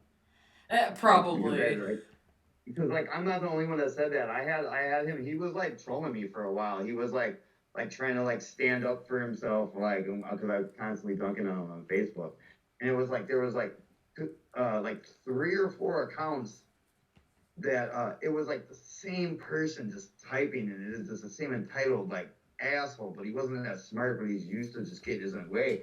And I said something, and he like I was 99% sure, and I said something, and I was like, oh, it's you, Bassnectar. And it actually I'm sure Bassnectar's gonna tell him. And I'm not the only people. They were saying that in Twitter, like he has burner accounts too, trying to defend himself. Oh, I mean, like when you have the ability to control the narrative for so long, and then you can't. That is, yeah. I mean, I can see there being kind of like a not Scrabble, but like a, you're like, let me get that. Which you can see the hand motions I'm doing right now. I'm like gathering things. It's like, oh, let me run this. Yeah, that doesn't surprise me at all. Yeah, it was kind of funny. Oh, you go. People, they put him on such a pedestal, and he's like just the biggest weaselly, like not a man. Just like did you hear about like the giving trees thing when he was trying to give random advice, like life advice to people? Oh, the phone thing at Electric Forest. Yeah. Imagine me doing some crazy stuff like that. That's insane. Like, who would do that stuff? That's really just like such a God complex ego of a loser. Yeah, and it was wild. I remember seeing that. I thought it was cool at the time, but yeah, I was drinking the Kool-Aid myself. Yeah, well, because it's like put on a stage and it's presented in a cool way, Yeah, and I loved those phones. They could have put anybody in that same position, Bassnectar. Like if we go back in time and substitute Rez and put her in the same spot for Bassnectar, everyone would be saying the same exact thing. Like Rez had the best production, and like she actually makes their music. Like I heard one of these the music industry watchdog ladies. She was talking to someone else, and they were like, "Look at Bassnectar's discography. When has he did something himself? Yeah, he hasn't. Was like good or anyone liked, and that's never happened." Yeah, it's all on the backs of other people. Just kind of gets the clout. Yeah, I was kind of giggling and thinking back, and maybe some. We can get this in the chat a little bit from some people that were there, but my friends and I, we actually, we spent a lot of time pre-festival season, coming back from the pandemic, trying to figure out what we would do if we saw Bassnectar merch. And we came up with all these, like, crazy scenarios, like, what do we do to, like, let someone know that's, not okay? And we had ideas, everything from, like, patting them on the back and put like a note on their back that says I'm a loser, or oh my gosh, what were they? We had so many good ones. My favorite, which was probably the worst, was that someone had the idea to take a spray bottle and put bleach water in it, and when someone was wearing Bassnectar merch, give it a little squirt and ruin it. But obviously, that we run a risk with bleach and skin and stuff. Oh, what were the other ones? Because we had so much fun just kind of dreaming that up. I think like staring at people was another one of us, just like, like making them really uncomfortable. Kind of like those little social signals. But you know what the truth is? I'll tell you this. I talk a big game. But so I, at Electric Forest last year, brought a little microphone, and I was giving people a this or that. And I still have this video footage. I don't know why I never published it. But I was asking people like this or that. So I was like, forest during the day or forest during the night? Sherwood Court or Ranch Arena? I was just like, having people rapid fire. And they're all Electric Forest things. And then the very last one, I said, Bassnectar or Planned Parenthood. and then obviously everybody picked Planned Parenthood. And it was pretty funny because it threw some people off. Other people got a good laugh. But everybody was like, ha ha ha. And I told myself, I was like, I am going to go and get somebody in this video who has a Bassnectar merch on. But I was terrified of those people. Like, I'm telling you, I saw someone with like a Bassnectar merch in a crowd. I had to change spots. I could not. I was like, well, if this person is crazy enough to be wearing this logo at this place that is, and how are they going to do anything crazy to me? You know what I mean? I don't think they're like, they're not that kind of, they're just like, not that kind of crazy. They're just like someone of very, very, very, very, very low intelligence. And like, they only think about, like, I'm not trying to, like, it's like, I met so many of them. Like the girls that are in the Bassnectar, they claim they know everything that's going on the ongoing case and all the evidence and everything that's going on right now in the Bassnectar trial. It's crazy. It's ludicrous. They know more than the state. They think so. Yeah, they know that they know things, and they're like, all the girls were 17. I'm like, well, I mean, yeah, if he grooms a girl and he talked to her when she was 12, and talked to her when she was 13, and talked to her when she was 14, and have sex with her when she was 15, and they're just having sex when they're 16. Yeah, they're having sex when she's 17 too.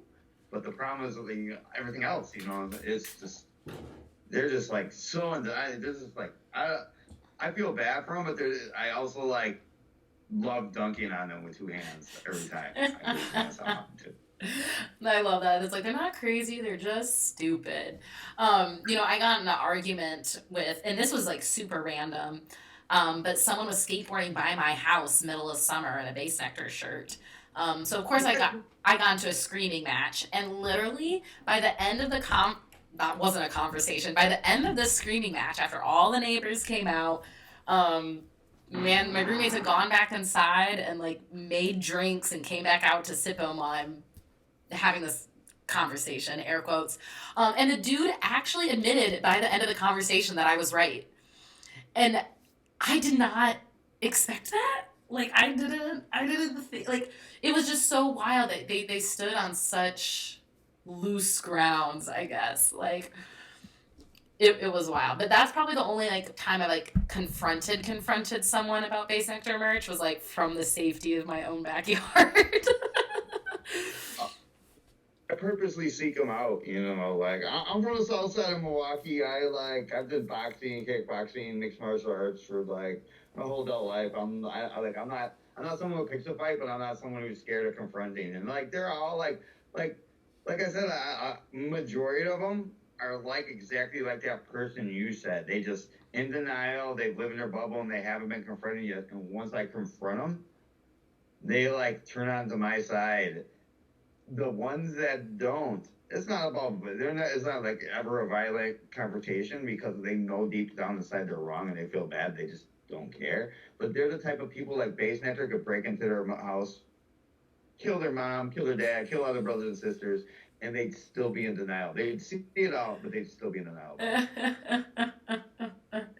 I believe that. And I'm just fascinated, that you have had the opportunity to talk to so many people face to face about this. I know for me, like, I hesitate to reduce myself down to a keyboard warrior, because I have had lots of, really deep conversations with a lot of people very instrumental to this movement. But it's like a lot of my work in this has been, from this, from this angle, from home, yeah. But also like, I do a lot of volunteering. I've done a lot of just like work in general in the anti-sexual violence movement, especially within music. But so I haven't really interacted with as many people head on. Of people who are fans of him still. So I love to hear that, even my one experience kind of confronting someone seems kind of across the board with what your many encounters have been with people. And I love that, first off. And second off, I really just want to highlight and emphasize the importance of male-bodied people joining in on this conversation. And I don't know if you realize this, Spider-Man, but like, when we're dealing with people who are, stupid enough to continue supporting Bassnectar, there's other areas of their life where they don't really show up, right?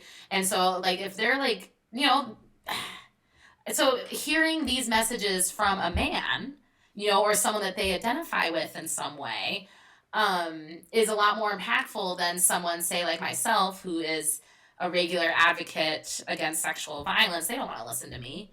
They can't relate to me. They don't know where I've been. They can't see the world at all through my eyes because we have nothing in common except for maybe we, um, liked some of the same music. But then for someone who maybe like looks a little bit more like them, or anything like that, to kind of be out and saying that same thing, suddenly it holds a little bit more weight. And I really just want to like emphasize for anybody who's listening, and also like, encourage you to keep having these tough conversations, Spider-Man, because like it goes so far, and it makes such a big difference, in kind of getting through to people that may not listen to women, who may not ever stand up for women's rights, and kind of have like the most base level dumbfound misogyny. Yeah, well, like, unfortunately, like, it's not me. This is not Spider-Man making the rules, or the world we live in. But it's easier for men to pick on a woman than it is a man. Mm-hmm. And it's definitely like a man that's like not like a sissy man. I'm like like, even though I'm not. I didn't, like, when you met me. I didn't carry myself as a guy that's gonna get picked on a lot. Yeah. I'm a nice person, but I'm not a guy who's gonna get picked on. So it's way different. And I specifically like one of the brilliant things about like my art and how I graffiti is, so I'll graffiti them in the festivals. All the partisans and then the Bassnectar fans, the real crazy ones, will try to remove it. And then I go back the next morning and it's like, oh, I need to go work my pins this area because they're in this area. And I'm able to actually track them down that way. So I seek them out. Yeah, that's awesome. Yeah, I'm meeting it head on. Yeah, it's fun. Head on. Well, it's all about that, and meeting the people who promoters and owners of the festivals too, like letting them know about Bassnectar, because a lot of them, they don't care about Bassnectar's music, but they actually like my art. Like my word actually means something to these people. Yeah. Well, and yeah, it's kind of like we're saying too. Well, we weren't saying this, but like the promoters, they're bringing out who brings money, right? They're booking who's going to make them money, and it's they may not be in the conversations of the community as deeply as someone who is just a part of the community, an artist who makes their money by meeting the community face to face, selling their pins. It's definitely a different relationship, with the fans, and making sure that message kind of gets to the people it needs to get to, or even like say those people that aren't like super active online, because a lot of this discord did happen on the internet. So a lot of people don't know. A lot of people don't know till they met me or talk to me. Yeah. And I just feel like when I graffiti it all over the place and people see it over, they want to know, just because it obviously is important. Because why else would someone put this all over the place? Yeah, exactly. Well, hey, so we got a little less than 15 minutes left of the show. I think we should give away these big pins. Cool. I'm down. Yeah, let's do it. So should we open up this giveaway to people maybe who have also already won other pins? Even if you won a small bundle of the other pins, I think it'd be great for you to come back and. Well, let's do everyone. Make the grand prize everyone. Everyone able to go, and then what we can do too is when we do this again or we do it in the future, we can like figure out a way where people who haven't won pins from us before are able to win X amount of, say X amount of pins are only available for people who haven't won a pin before. Yes. We'll figure that out. Yeah. Yes. Yeah. Let's make sure everybody kind of gets a chance. So, so we got 2 White Rabbit pins and 1 Fender one of the big ones left. So let's just say the first 2 people to comment White Rabbit in the chat and the first person to comment Fender in the chat gets those pins. So we'll kind of wait for those to start rolling on in. And I also want to encourage anybody who does get a pin from this show, or gets pins. I think lots of y'all are going to get multiple. Please go show Spider-Man some love on social media. This is a really generous merch package that he sent to us. And if you just, show him some love, tag him in a post, share about the radio show. We'll get this episode posted. If you just share it, please, like, let us know. that you, yeah, that you listened and you cared. Hey, we had someone just comment right outside the thread. Yeah, so what you got to do is just go ahead and comment if you want. We're looking for 2 white rabbit comments, 1 Fender comment. Oh, we got 1 white rabbit. All right, we got 1 white rabbit and 2 Fenders. I would love to get one of these to the person who chimed in outside the thread. I don't think they had won any other ones. We'll make sure, if they don't jump in here and get the comment, we'll make sure we still get them at least a fuck fentanyl pen, because I think we got an extra one hanging around. Yeah, because I really want to make sure everybody gets a package. And then I also have a big old stack of these fuck Bassnectar stickers too. So that was kind of an unspoken. We'll be sending those out with the pens. Oh yes, thank you, Jenna, for throwing up the Instagram for the Artist Spiderman. Spider-Man, anything else you want to share with us? Anything else you kind of want to, that you were like, oh, I meant to mention this earlier. Oh, I really want to make sure I get this in here. Anything else in your mind? I definitely like, I only got to tell like all like a little partial story of everything, so it's definitely not like the full story, but what my big thing would be 2 things I got going on would be the stand up for women's rights piece I'm going to be doing.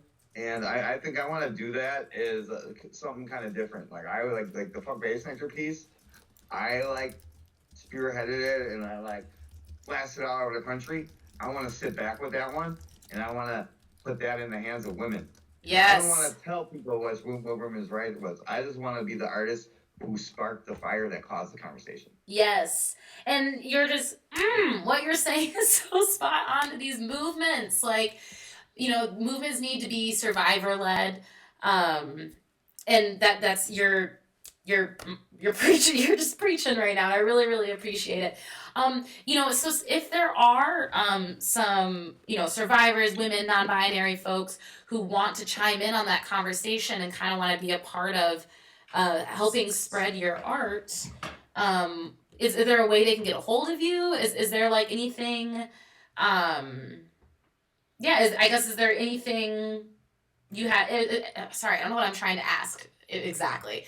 Is there any plan that you have in mind, as a way to kind of get your art out into those hands? So, like, the second thing I wanted to talk about is I want to try to plan and organize protests, 100% peaceful, 100% not breaking the law, of fentanyl in San Diego every year in October, and Ocean Beach, which is a little beach town by the ocean. There is a statue there where all the vendors, kind of like in this area where all the vendors, people vend, where I've been vending at, and I want to get a big tapestry that says fuck fentanyl, and I'm going to draw a second piece that says stop fentanyl production, and I want to put 2 big tapestries in front of this statue, and then set up an art display of all my art, and then encourage all the different live painters I meet around the country that go to music festivals to all show up and set up and live paint every day. And I'm going to get all the people from San Diego that wear the fuck fentanyl shirts and all the fuck fentanyl people to show up every day, and it just be a positive protest with art. I love that. I love your vision. I love art being at the center of it so much too. Hopefully it's powerful. Hopefully someone who is tuning in to either this live or the recording, sees this vision too and is in that area and can get in touch with you. I love that. I love a call to action.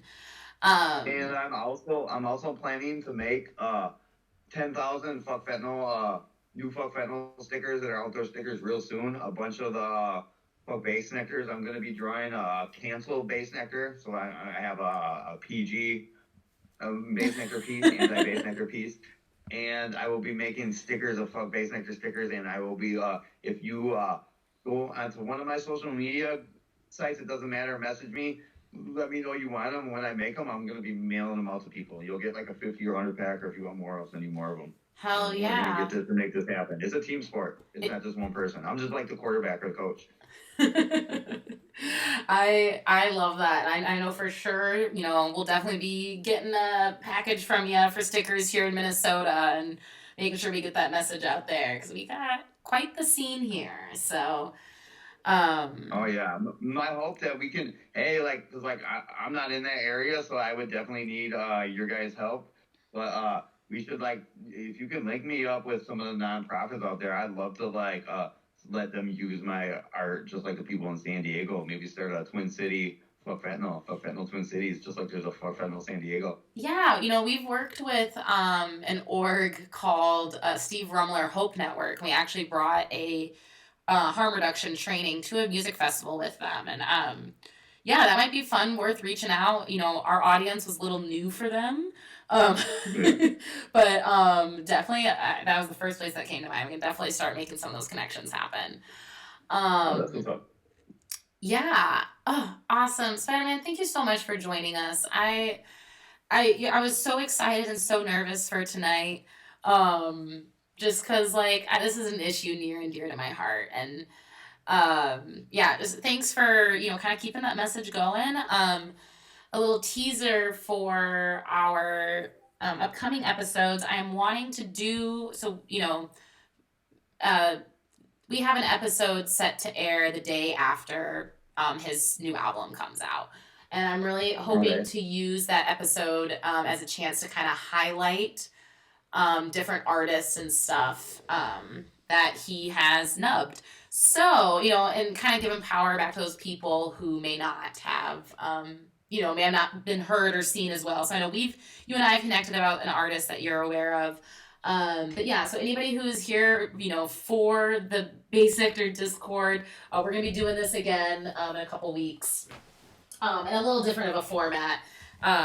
But yeah, so you and I as Spider will definitely be connecting about other musical artists and stuff you're aware of that have been nubbed by nectar. I think I'm going to call the section that. But yeah, so we will be talking about Bassnectar again in 2 weeks or is it 3 weeks? Regardless. Yeah, I think it's like 3 weeks. It's the 14th, Valentine's Day. Yeah, unfortunately. Like the super creep, like it's so crazy. Like you could it almost feels like it's just like not real, and this is like a comic book. Seriously, it's like the ultimate creep. Seriously, it's like, how is this even real? How? Yeah. So we'll definitely be revisiting this topic on the show because, because fuck Bassnectar. All right, Spider-Man, any parting words for us, or I'm gonna play the theme song. I just want to do a quick PSA announcement, and I want to give a shout out to everyone who's fighting fentanyl addiction or any kind of addiction at all. We got your back. We're proud of you. And second PSA announcement would be anyone that's going to party, we want to tell you to test your stuff or don't party at all. It's 2023. That's what time it is. Thank you, and have a good night, everyone.